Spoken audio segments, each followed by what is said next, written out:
Hello, in this video I'll show you how to get $10, but first I'll tell you what Coinbase, founded in June 2012, is a digital currency wallet and platform where traders and consumers can transact with new digital currencies such as Bitcoin, Ethereum and Litecoin. Coinbase, located in San Francisco, California.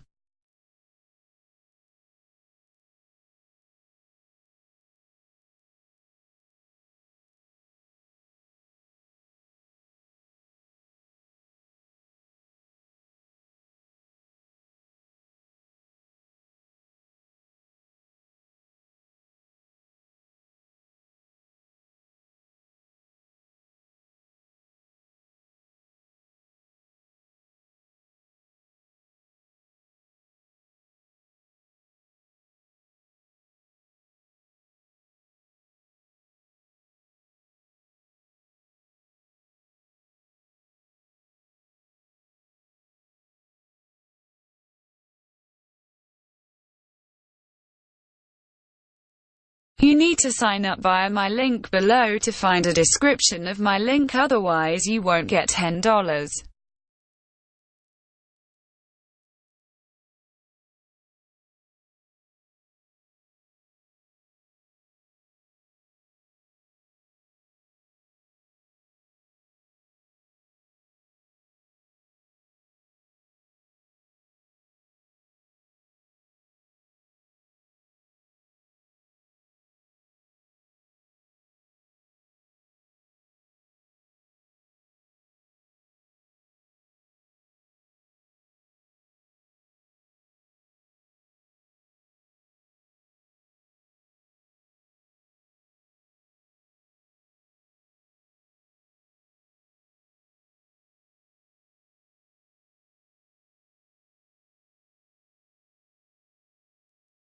If you sign up, you need to verify your identity, then you can do it with a national ID card or driver's license. It's simple, but all you have to do is over the phone. The instructions will show you what to do. Once you confirm, then buy Bitcoin for $100 through my link, which will be in description, as if you do not sign in through my link you will not receive $10.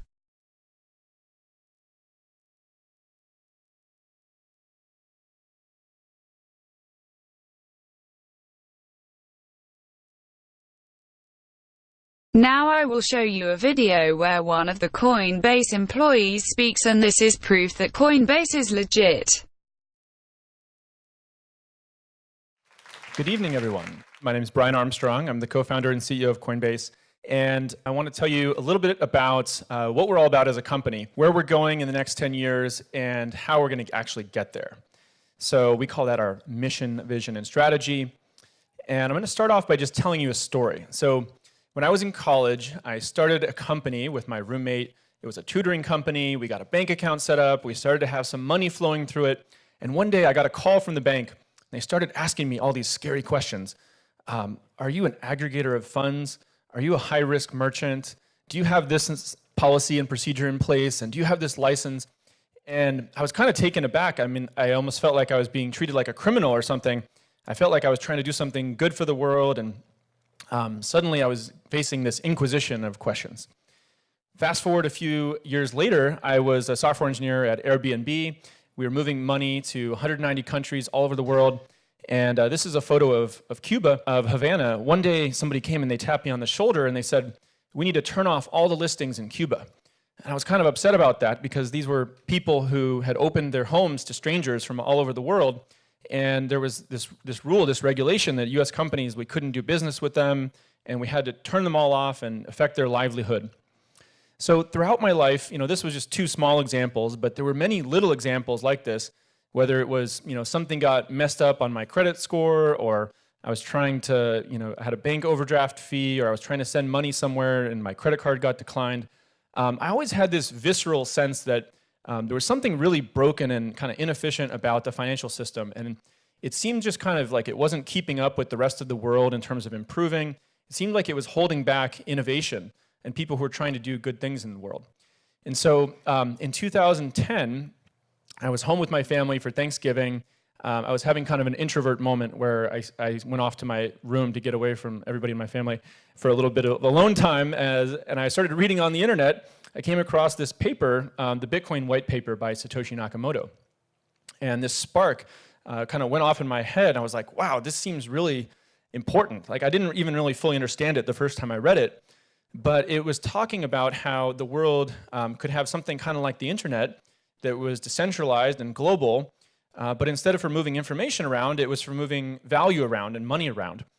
And I got really excited because I felt like this might be part of the solution to make a financial system that was more fair and more efficient and open to everybody. And so I kind of couldn't stop thinking about Bitcoin for about a year. And I went to all these meetups in San Francisco, and I finally started coding a prototype on nights and weekends, which eventually ended up becoming Coinbase. This was a slide from our seed deck, our seed round pitch deck. And tonight, this is sort of the origin story of Coinbase. I want to tell you, just give you an update about our thinking. This is actually one of the first times we've shared this with an external audience.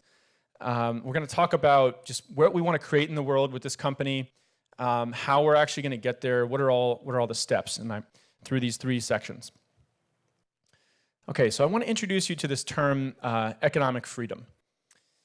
Economic freedom is something that a bunch of organizations out there, they try to measure about all the countries of the world, and they kind of rank them and they score them. And economic freedom measures a whole bunch of things. One of them is property rights, which is this idea that if you own something, can it be taken away from you without your permission? It also looks at how easy it is to send money and goods and services internationally. It checks, if you want to start a business, is there a lot of bureaucracy and paperwork, or do you have to bribe somebody to get a license or something like that, or can you just do it in a few days? It also looks at the inflation rate in countries. Some of you might have seen countries like Venezuela are going through hyperinflation, and people's wealth, especially the poorest people, tends to be eroded by inflation. It checks if you want to start a business or work at a business, how able to do that are you? And it even looks at things like corruption, are people having to pay bribes to get things done? And so economic freedom is this really broad term. People tend to think of it as it's sort of a measure of can you make money or what's the growth rate of the economy? And that's part of it, but it actually affects all sorts of things in these countries. And it's positively correlated with some things that you maybe wouldn't think of, like the income of the poorest people or how well the environment is treated. Even self-reported happiness, right? And it's negatively correlated with these things that we don't want less of, like corruption and even war. So you can see economic freedom in these countries. Again, here's Cuba. This was 60 years ago, and here it is in modern day, and it looks relatively the same. But by contrast, if you look at a country like Singapore, one of the highest economic freedom countries, 60 years ago, it was this swampland, and now it's this bustling metropolis. And you can even see economic freedom from outer space. So this is North and South Korea. These 2 places have roughly the same natural resources and geography and everything, but it's just their difference in economic policies have created these dramatically different outcomes. And so economic freedom is getting better in the world very slowly. So over the last 25 years or so, it's gone up about 3 percentage points by this metric.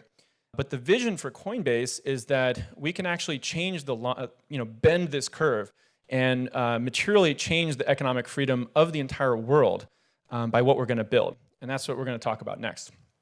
So that's really the vision for Coinbase is creating more economic freedom for every person and business in the world over the next 10 years. All right, so what are we going to do to actually make that happen? Well, what we're going to do is create what we call the open financial system, which just means that we're going to use cryptocurrency and the smartphone revolution, things like that, to actually inject economic freedom into these countries all over the world. And it might not be immediately obvious to people. I know it wasn't for me. Why does cryptocurrency actually enable more economic freedom in the world? And if you go back to those things I mentioned at the beginning, some of the things that economic freedom measures, if you look at property rights, well, cryptocurrency actually is a great way to give people wealth that can't be taken away from them. There's user-controlled wallets, even these things called brain wallets. And even if you use the hosted wallets on Coinbase, oftentimes people still have much better property rights than they do in their home countries. In terms of free trade, well, cryptocurrency is inherently global. It works everywhere in the world. In terms of easier ways to start a business, cryptocurrency is democratizing the way that companies raise money, and you can accept payments globally from day one. Cryptocurrency is now even helping fight inflation. So stable coins are being sent into places like Venezuela.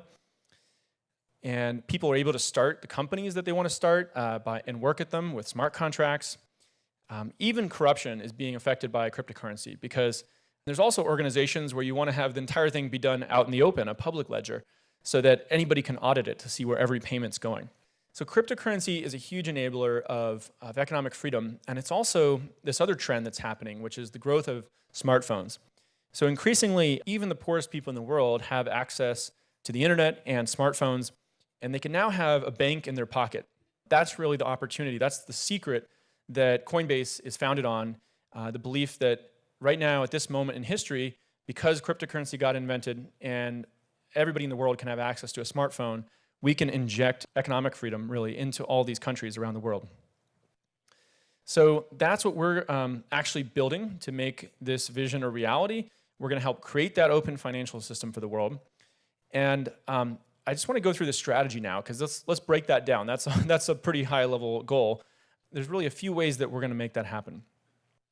So if you want to create a new economy, an alternative economy that is more fair, it's more free, it's more efficient, it's open to everybody, the first thing you need to do is just help millions and millions of people in the world get access to cryptocurrency and just store it securely. And then we need to start to be able to enable people to use it and also to earn it, because not everybody has disposable income to actually invest in cryptocurrency. They might need to earn it by doing a job or completing a task. And lastly, we need 1,000 companies to get built that start to accept cryptocurrency and use it for a true economy to be built, because an economy is made up of thousands and millions of participants, not just one company like Coinbase. And so this ties into the 3 pillars of our strategy, which we call enable crypto investing, connect the crypto economy, and then grow the crypto economy. So I'm going to touch on each of these just briefly. All right, so enable crypto investing.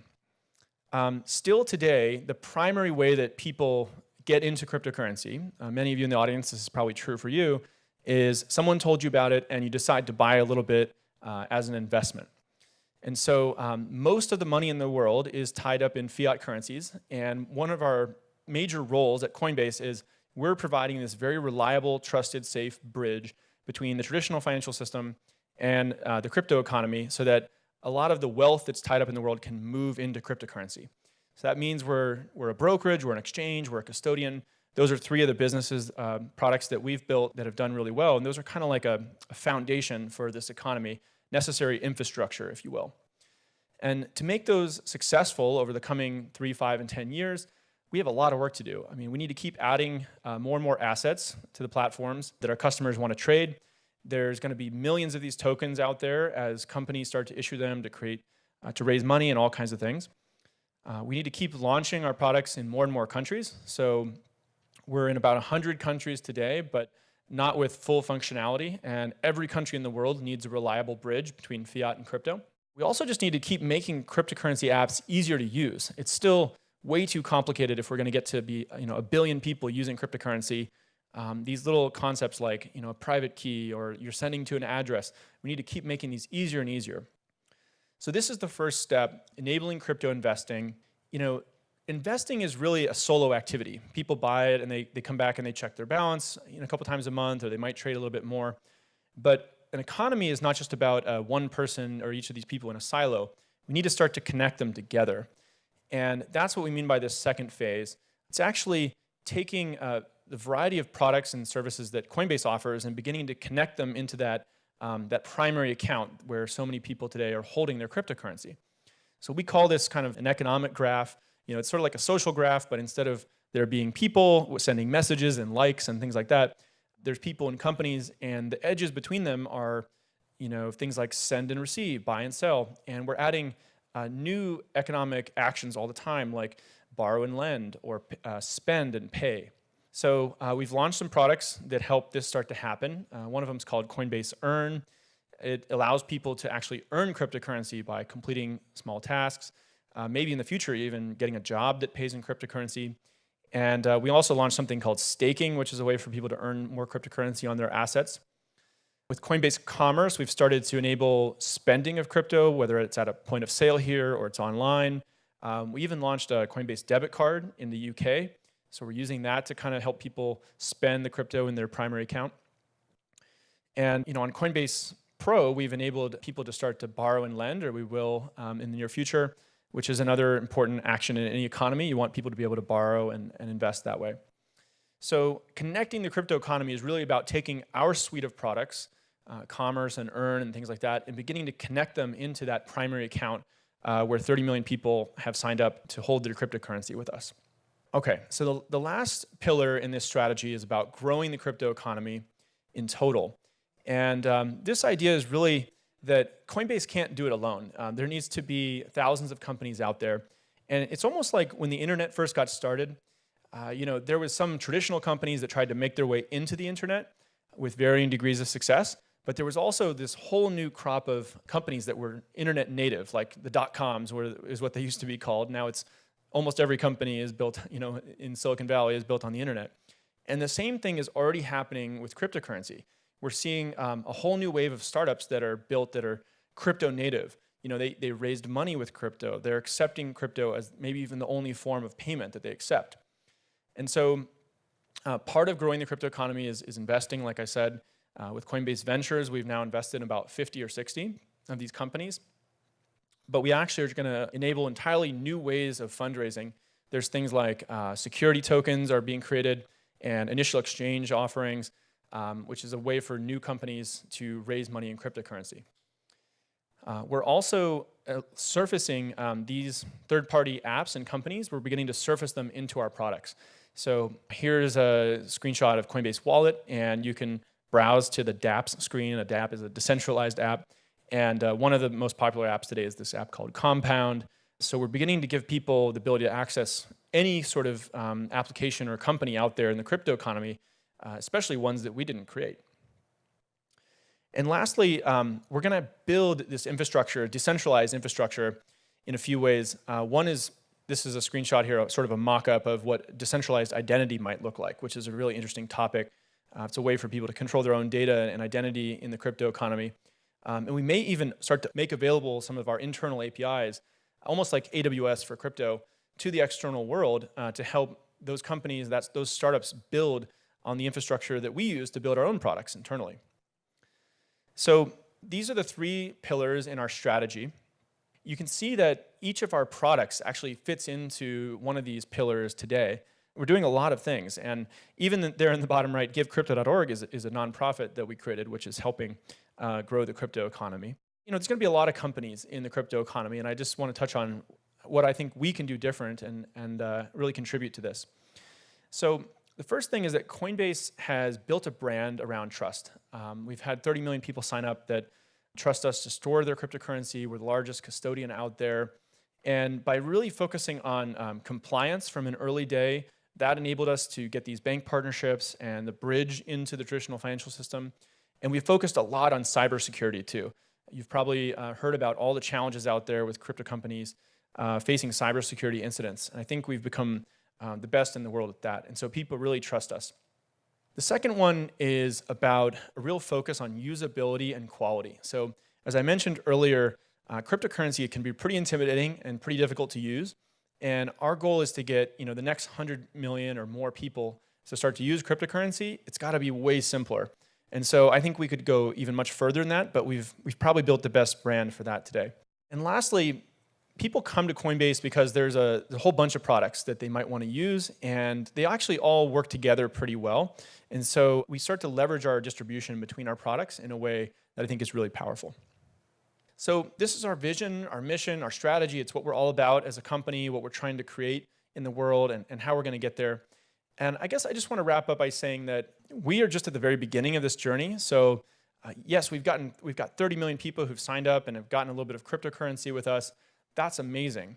But our vision is to have 1 billion people in, say, 5 to 10 years accessing an open financial system through our products every day.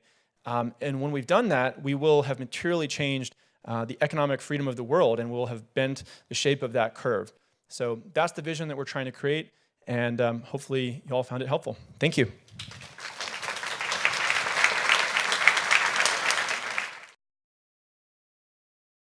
Here, now go and buy Bitcoin for $100 via my link, which will be in description, and you will get $10 bonus.